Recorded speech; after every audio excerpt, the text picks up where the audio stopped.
दोस्तों, एक देश है अंगोला। मे भी आप अंगोला के बारे में जानते हो, लेकिन शायद आप इसकी राजधानी लुआंडा के बारे में इतना कुछ नहीं जानते होंगे।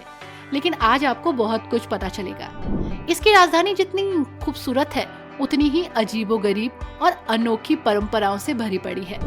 जादू टोना, अंधविश्वास बहुत ही आम सी बात है यहाँ पर। जानकर आपको हैरानी होगी कि ये दुनिया के सबसे महंगे शहरों में से एक है, लेकिन फिर भी कुछ समस्याएं हैं जो ये राजधानी आज भी फेस कर रही है। वो कौन कौन सी समस्याएं हैं और आखिर क्या चलता है यहाँ, क्या सोचते हैं यहाँ के लोग, चलिए आपको बताते हैं हर एक बात। तो दोस्तों, आज हम जा रहे हैं अंगोला की राजधानी लुआंडा की सैर पर। नमस्कार दोस्तों, आप सभी का बहुत बहुत स्वागत है हमारे YouTube चैनल ट्रेवल इन्फॉर्मेशन पर। दोस्तों, लुआंडा अंगोला के पश्चिमी तट पर स्थित है और इसकी सुंदर समुद्री तटरेखा इसे पर्यटकों के लिए अट्रैक्टिव शहर बनाती है। ये शहर अंगोला की सबसे घनी आबादी वाला क्षेत्र है और इसमें जाति और सांस्कृतिक समुदाय देखने को मिलते हैं। लुआंडा अंगोला का आर्थिक केंद्र भी है और यहाँ ऑयल, गैसेस और समुद्री व्यापार की बहुत ही प्रमुख भूमिका है। ये शहर अफ्रीका के सबसे महंगे शहरों में से एक माना जाता है। इस शहर की स्थापना पुर्तगाली उपनिवेशवादियों ने 1576 में की थी और ये शहर अपने औपनिवेशिक वास्तुकला, समृद्ध संस्कृति और बंदरगाहों की वजह से प्रसिद्ध है। दुनिया के सबसे महंगे शहरों में होने के साथ साथ ये शहर बहुत सारी प्रॉब्लम्स को फेस कर रहा है। 8.3 मिलियन लोगों की अनुमानित आबादी के साथ अंगोला का सबसे अधिक आबादी वाला ये शहर है। दुनिया के सबसे तेजी से बढ़ते शहरों में से एक। देश के आर्थिक और सांस्कृतिक केंद्र के रूप में इसकी बेहतरीन नाइट लाइफ है और हैरान कर देने वाली वास्तुकला। दोस्तों, यहाँ की कुछ परंपराएं और रीति रिवाज हैं जिसे सुनकर आप हैरान हो जाएंगे। और ये रीति रिवाज और परंपराएं विश्व के अन्य हिस्सों से बहुत अलग है। यहाँ की एक चौंकाने वाली परंपरा है किम्बांडा, जादू टोना और आध्यात्मिकता से जुड़ी हुई मान्यता। अंगोला के अन्य हिस्सों में किम्बांडा नामक परंपरा चलती चली आ रही है और इसका असर लुआंडा में भी साफ नजर आता है। समस्याओं को दूर करने के लिए, दुर्भाग्य को जादुई तरीके से ठीक करने के लिए यहाँ पर ट्रीटमेंट होते हैं और ये ट्रीटमेंट जड़ी बूटियों, मंत्रों, पूजा पाठ से और यज्ञों से होते हैं। ये प्रक्रिया बहुत ही अनोखी होती है दोस्तों, जानकर और देखकर डर लग जाए। यहाँ के लोग मानते हैं कि उनके पूर्वजों की आत्माएं आज भी उनके जीवन को इफेक्ट डालती हैं। इन्हें खुश रखने के लिए ये विभिन्न अनुष्ठान कराते हैं, जानवरों की बलि देते हैं, गिफ्ट्स देते हैं, डांस करते हैं और बहुत कुछ ऐसा करते हैं जो शायद हैरान करने वाला हो। लुआंडा के तटीय क्षेत्र में ये मान्यता प्रचलित है कि समुद्र में आत्माएं रहती हैं जो मछुआरों की किस्मत तय करती हैं। कई लोग इन आत्माओं को खुश करने के लिए बहुत सारे अजीबोगरीब रीति रिवाज भी करते हैं। इसीलिए दोस्तों, रीति रिवाजों और परंपराओं में ये देश हमेशा हाशिए पर नजर आता है और चौंकाने वाली परंपराओं के लिए जाना जाता है। अगर इतिहास पर जाए तो 400 से अधिक वर्षों तक पुर्तगाल के नियंत्रण में रहा है लुआंडा और इस दौरान ये अफ्रीका से अमेरिका तक गुलामों के व्यापार का एक केंद्र भी रहा। लुआंडा तेल, गैस और अन्य चीजों के लिए जाना जाता है, लेकिन प्रदूषण को फेस कर रहा है। लुआंडा में रहने वाले लोगों की आदतों पर नजर डालें तो ये लोग खुल्लम खुल्ला जीवन जीने को फील करते हैं। यहाँ के लोग अपनेपन से भरे हैं, परिवार का सम्मान करते हैं, लड़कियां सशक्त हैं, पढ़ी लिखी हैं, लेकिन हाँ, कुछ कुछ ऑर्थोडॉक्स भी नजर आती हैं। साथ ही चांद के खिलने से और सूरज के ढलने के बीच की एक अलग ही दुनिया यहाँ नजर आती है। ये सिटी डेवलपिंग है, धीरे धीरे खुद को सशक्त कर रहा है, मजबूत कर रहा है, साथ ही लड़ रहा है पॉल्यूशन जैसी समस्या से। लेकिन इस शहर को बहुत ही मजबूत किया है ऑयल इंडस्ट्री ने। इसकी इकोनॉमी ऑयल इंडस्ट्री पर डिपेंड करती है। शहर के पास कई तेल रिफाइनरीज हैं जो अंगोला की अर्थव्यवस्था का एक सेंटर है। इसी के साथ दोस्तों, लुआंडा में आधुनिक गगन को चूमती इमारतें नजर आएंगी, लग्जरियस होटल्स नजर आएंगे, तो वहीं दूसरी ओर झुग्गी और बस्तियां भी नजर आएंगी। सामाजिक और आर्थिक रूप से यहाँ पर असमानता भी दिखती है। लुआंडा की संस्कृति में किंजोम्बा और सिम्बा जैसे पारंपरिक नृत्य काफी इम्पोर्टेंस रखते हैं। ये अंगोला की पहचान है। इसी के साथ यहाँ के लोग फैमिली को बहुत तवज्जो देते हैं, बहुत इम्पोर्टेंस देते हैं। शादी और त्योहारों के मौके पर लोग पारंपरिक कपड़े पहनते हैं और बड़े भोज का आयोजन भी करते हैं। इसी के साथ यहाँ पर लोग लोकल फूड को बहुत एंजॉय करते हैं। यहाँ पर फूफू और कैयुल ये काफी फेमस फूड है। एक प्रकार का दलिया है फूफू और एक प्रकार का सूप है केलोइल, जिसका स्वाद आप भी चख सकते हैं। इसी के साथ कार्निवल ऑफ लुआंडा शहर का प्रमुख उत्सव है, फेस्टिवल है, एक तरह से रंगीन परेड जिसमें लोग अच्छे अच्छे कपड़े पहनकर सड़कों पर उतरते हैं। दोस्तों, ये जगह धीरे धीरे बहुत फेमस हो रही है और यहाँ पर दूर दूर से टूरिस्ट भी आने लगे हैं।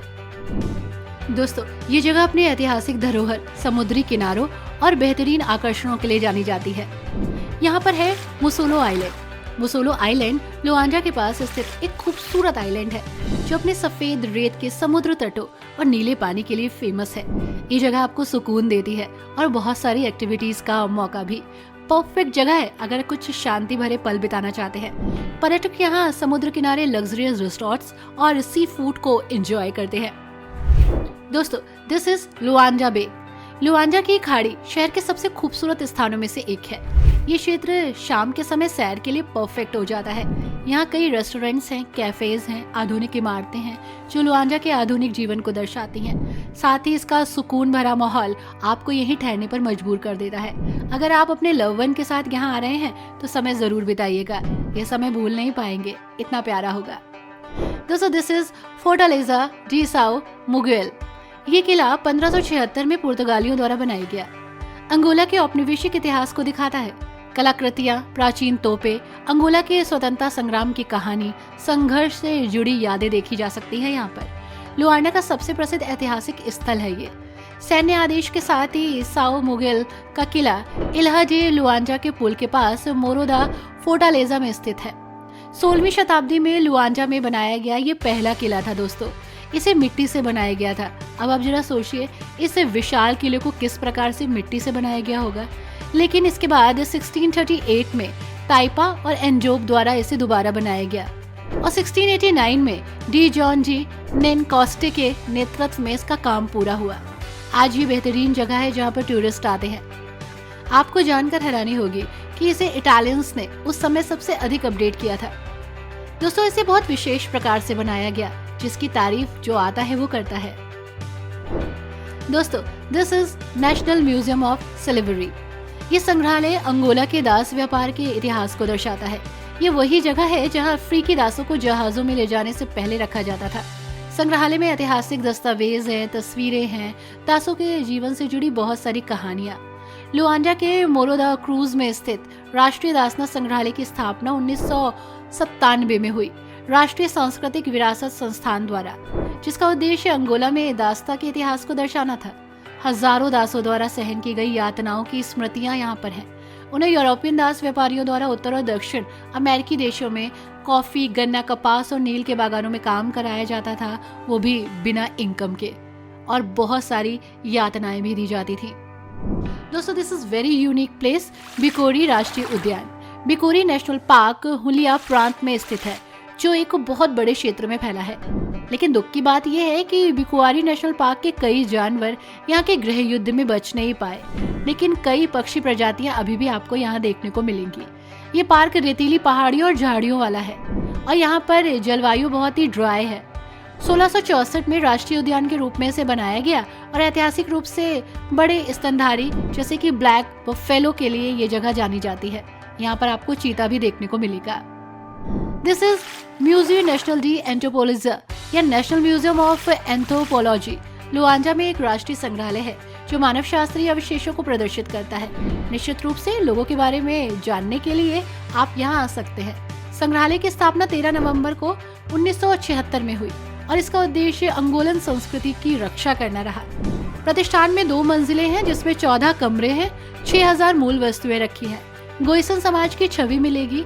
शिकार और खेती की वस्तुएं देखेंगे। संगीत वाद्य यंत्र भी हैं। मछली पकड़ने की वस्तुएं भी मिलेंगी। प्राचीन मिट्टी के बर्तन भी देख पाएंगे और पुराने आभूषण और बहुत कुछ देखने को मिलेगा। इसलिए समय निकालकर यहाँ जरूर आ जाइए। अगर आप शॉपिंग करना चाहते हैं तो यहाँ पर एक लोकल मार्केट है जहाँ पर आप शॉपिंग कर सकते हैं। कुछ लोकल सामान ले सकते हैं, मूर्तियाँ, आभूषण और हस्तशिल्प स्मृति भी ले सकते हैं जो आप अपने नियर एंड डियर को गिफ्ट कर सकते हैं। अगर आपको कुछ लग्जरियस लेना है, इंटरनेशनल ब्रांड्स एक्सप्लोर करने हैं तो बेलास शॉपिंग मॉल चले जाइए। अगर आप कुछ अलग हटकर खरीदारी करना चाहते हैं तो दिस इज परफेक्ट मॉल। यहाँ पर आपको एक से बढ़कर एक इंटरनेशनल ब्रांड्स मिलेंगे जहाँ आप खूब सारी मन भर के शॉपिंग कर सकते हैं। आई होप दोस्तों ये जगह आपको पसंद आई होगी। वीडियो कैसी लगी हमें ज़रूर बताइएगा। वीडियो को लाइक एंड शेयर कीजिएगा। Thanks for watching. Bye bye and take care.